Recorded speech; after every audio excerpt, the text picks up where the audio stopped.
Just as a disclaimer, we want you to know that some of the movies that we will be reviewing were shot in a different time and era where people of race and sex were not treated equally. We understand this and hope you do too. The movies or anything that happened on the sets are not the views of this podcast or what this show is intended to be all about. Exactly. And we want to give due diligence in presenting the movie and not the views of the cast or directors or anyone involved. But we also feel it's necessary to let the audience know some of the background information to get a feel for what was happening at the time of shooting the film. Again, we hope you understand that we do not agree with everything that went on, and we just want to give out the information. And with that being said, hope you enjoy the show.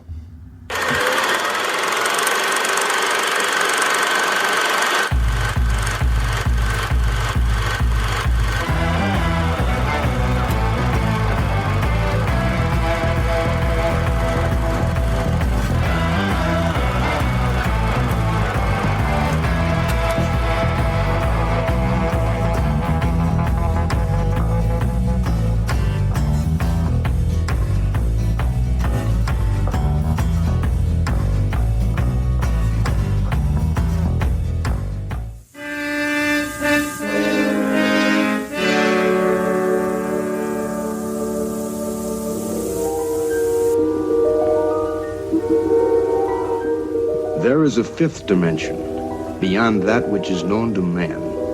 It is a dimension as vast as space and as timeless as infinity. It is the middle ground between light and shadow, between science and superstition, and it lies between the pit of man's fears and the summit of his knowledge. This is the dimension of imagination. It is an area which we call the Twilight Zone.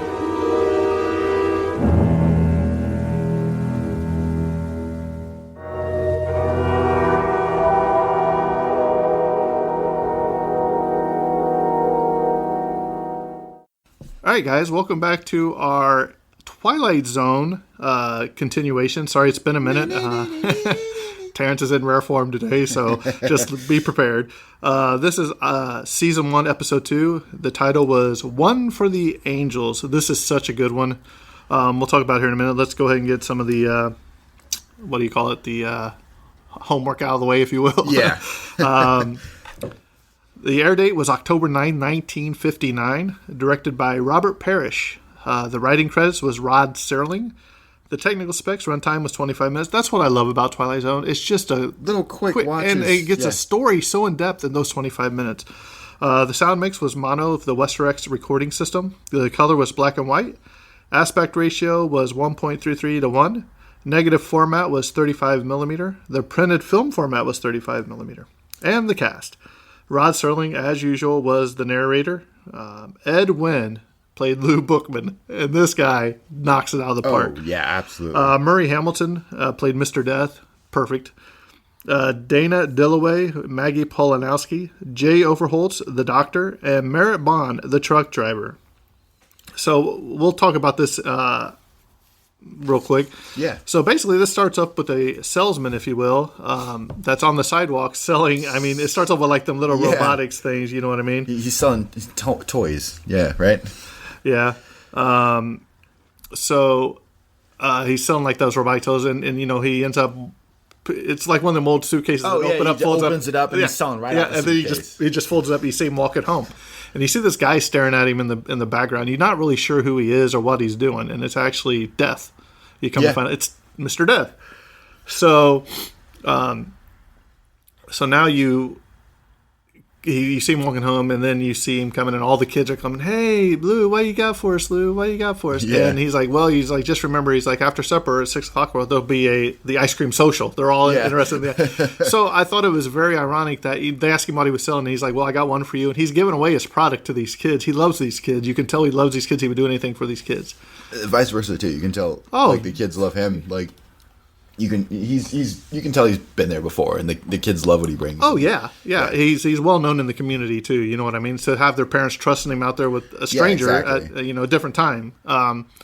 So as the kids go away, he sees, hey, he's like, didn't I see you while I was? He sees Death, and he's like, hey, didn't I see you? He's like, well, I got a very appointment with you, Lou. Yeah. He's like, what do you mean? So anyway, he's like, I don't know who you are. He's like, just leave me alone. And he goes up to his apartment. This is really cool. Yeah. So he shuts the door, and he's taking off his clothes or his jacket and everything. He looks over there, and there's Death sitting in that chair. You know what I mean? And they have this conversation, hilarious. He's like, well, it's like, when it comes midnight. You're gonna have to. It's time to go. We can't. He's like, but I haven't. There's stuff I haven't done. Yeah. He's like, can't there be some way? I think you asked him, what's he want to do or something like that, and he goes, I want to make the greatest pitch of all time. Right. And so he's like, I'm not going with you. He's like, I don't care what you say. He's like, Lou. He's like, you can't get around it. So about this time, he's like, well, he's like, somebody's going at midnight with me. So about that time, you hear the scream, and the little girl. You look outside, and the little girl got hit by the car. Yep. And he runs over there, and they're all gathered around it. He looks up, and because none of the kids could see Death. Yeah, only he could see him. But then when she gets hit by the car and she looks up, she's like, Lou, who's that man looking at me? And he's like, you mean you could see him? Yeah. And that's when Death's like, look, I told you. He's like, someone's got to go. He's like, I'll be here at midnight. Her time's going at midnight. And so the next thing you see her up in her bed. Yep. And the doctor's like, hey, I don't give it. If she makes it past midnight, she'll be good. But if not, she's going to go. Yeah. So this brings Lou. He's like, Lou's sitting outside with Death. He's like, I'll ever wonder. He's like, hey, that's a nice tie. And he's like, let me show you these. So he pulls out his suitcase and sets it up there. And it's like, look at this. He starts doing the pitch. The pitch, man. He's going through everything, like the thread. Remember, he pulls out the thread. He pulls out the thimble. He's just going to town. And he's like, I'll take them all. That's like, I'll take all of them. He's like, well, no, why just settle for one when you can have five? He just keeps going on. And then he's given this pitch of a lifetime. The acting is so well done. It's mesmerizing. You see Death. He's starting to sweat. His hair is a little disheveled. His collar. They're both like, you can tell some time passes. Right, and every time you look up, you can see the clock in the little girl's room. It's going closer and closer, and then finally, Lou's like, but wait. He's like, I got one last offer. He's like, there's one thing I can offer you that there's only one of in the world. He's like, and I offer you my soul. What I mean? And by the time the clock's like ding, ding, he's like, you made me late for my appointment. Blah, blah, you made me late. And he's like, congratulates him. Right. Even, he's like, he's like, you just made the pitch of a lifetime. So he finished what he wanted to do. Made the best pitch ever. And he saved the little girl's life. So you see the little girl waking up like, Mom or whatever. And so then you see Lou Bookman walking out with Death, and he's like, maybe I can. He's like, well, I need any of this, up there. He's like, yeah, you made it, kid. It's a fantastic acting. So just a couple little things to throw in. In consideration of Edwin's advanced age, the nighttime scenes were filmed during the day with terrapins pulled over the set to give the illusion of night. Yeah, because he was pretty old. So here's this is interesting. I'll read some of these too.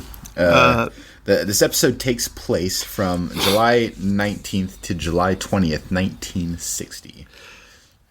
Right, and it was filmed in 1959. Yeah. Or aired in 1959. So once again, we're looking at it like recording in the future, but not so far future, just a year later.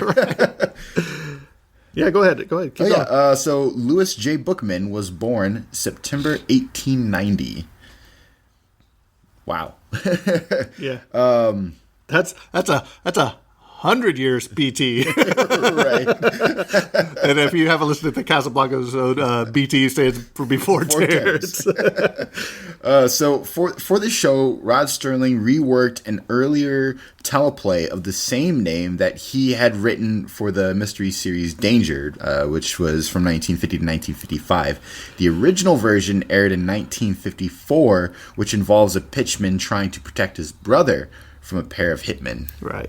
And for those of you that don't know, Ed Wynn, his most famous roles came from Uncle Albert and Mary Poppins. He was the Mad Hatter in Alice in Wonderland. Yep. He has that distinct voice. He was in The Diary of Anne Frank. He's been on Bonanza, That Darn Cat, and many, many more, including Babes in Toyland and Cinderfella for you Jerry Lewis fans.